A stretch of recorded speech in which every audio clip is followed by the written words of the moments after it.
एक बुजुर्ग औरत मर गई। यमराज लेने आए। औरत ने यमराज से पूछा, आप मुझे स्वर्ग ले जाएंगे या नर्क? यमराज बोले, दोनों में से कहीं नहीं। तुमने इस जन्म में बहुत ही अच्छे कर्म किए हैं, इसलिए मैं तुम्हें सीधे प्रभु के धाम ले जा रहा हूं। बुजुर्ग औरत खुश हो गई, बोली, धन्यवाद, पर मेरी आपसे एक विनती है। मैंने यहाँ धरती पर सबसे स्वर्ग नर्क के बारे में बहुत सुना है। मैं एक बार इन दोनों जगहों को देखना चाहती हूँ। यमराज बोले, तुम्हारे कर्म अच्छे हैं, इसलिए मैं तुम्हारी ये इच्छा पूरी करता हूँ। चलो हम स्वर्ग और नर्क के रास्ते से होते हुए प्रभु के धाम चलेंगे। दोनों चल पड़े। सबसे पहले नर्क आया। नर्क में बुजुर्ग औरत ने जोर जोर से लोगों की रोने की आवाज सुनी। वहां नर्क में सभी लोग दुबले पतले और बीमार दिखाई दे रहे थे। औरत ने एक आदमी से पूछा, यहाँ आप सब लोगों की ऐसी हालत क्यों है? आदमी बोला, तो और कैसी हालत होगी? मरने के बाद जब से यहाँ आए हैं हमने एक दिन भी खाना नहीं खाया। भूख से हमारी आत्माएं तड़प रही है। बुजुर्ग औरत की नजर एक विशाल पतीले पर पड़ी, जो कि लोगों के कद से करीब 100 फीट ऊंचा होगा। उस पतीले के ऊपर एक विशाल चम्मच लटका हुआ था। पतीले में से बहुत ही शानदार खुशबू आ रही थी। बुजुर्ग औरत ने उस आदमी से पूछा, इस पतीले में क्या है? आदमी मायूस होकर बोला, यह पतीला बहुत ही स्वादिष्ट खीर से हर समय भरा रहता है। बुजुर्ग औरत ने हैरानी से पूछा, इसमें खीर है तो आप लोग पेट भर के ये खीर खाते क्यों नहीं? भूख से क्यों तड़प रहे हैं? आदमी रो रो कर बोलने लगा, कैसे खाए? ये पतीला 100 फीट ऊंचा है। हम में से कोई भी उस पतीले तक नहीं पहुंच पाता। बुजुर्ग औरत को उन पर तरस आ गया।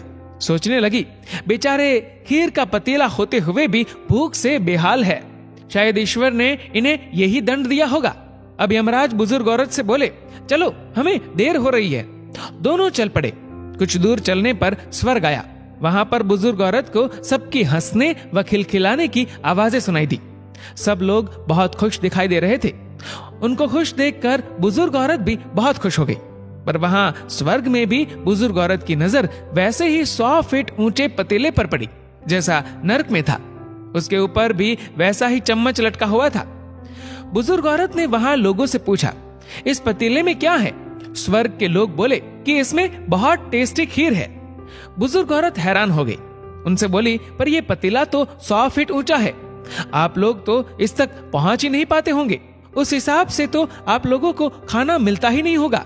आप लोग भूख से बेहाल होंगे।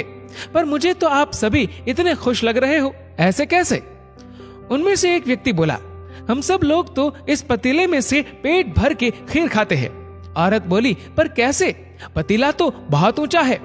व्यक्ति फिर बोला, तो क्या हो गया? पतीला ऊंचा है तो यहाँ पर कितने सारे पेड़ हैं।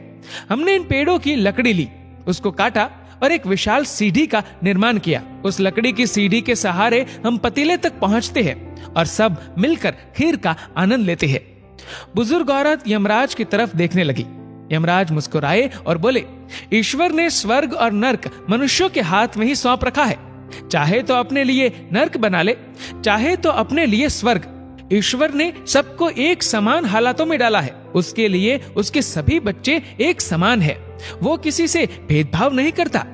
वहां नर्क में भी पेड़ पौधे सब थे, पर वो लोग खुद ही आलसी है। उन्हें खीर हाथ में चाहिए। वो कोई कर्म नहीं करना चाहते, कोई मेहनत नहीं करना चाहते, इसलिए भूख से बेहाल है।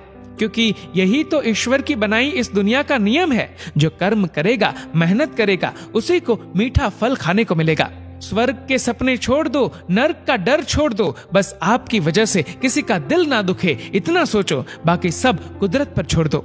दोस्तों, इस वीडियो को लेकर आपकी क्या राय है, नीचे कमेंट करके जरूर बताएगा। और अगर आपको वीडियो अच्छा लगा हो तो इस वीडियो को लाइक करेगा, शेयर करेगा ज्यादा से ज्यादा लोगों तक। और ऐसे ही और भी इंस्पिरेशनल वीडियोस के लिए सब्सक्राइब करें हमारे यूट्यूब चैनल को और फेसबुक पर फॉलो करें हमारे पेज को। धन्यवाद।